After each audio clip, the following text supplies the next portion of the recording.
The message of Mujahed.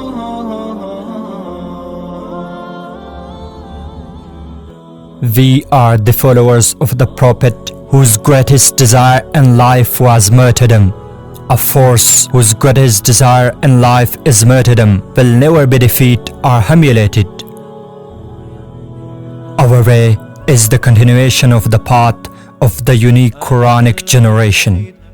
A generation whose nights are spent in worship and days on the back of the horse saddle.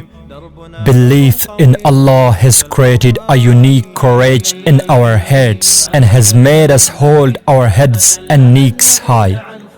Our heads never bow to any worldly power except in front of Allah subhanahu wa ta'ala and the Sharia law.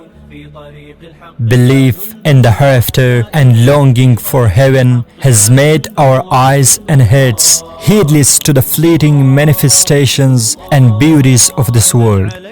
No pleasure from the material pleasures of the world can shake us on our path and divert us from our goal.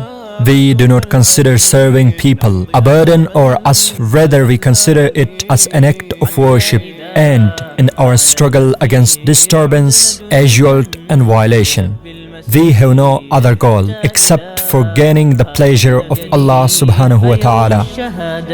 نصر مجيد ويبعث فينا يقينا جديد.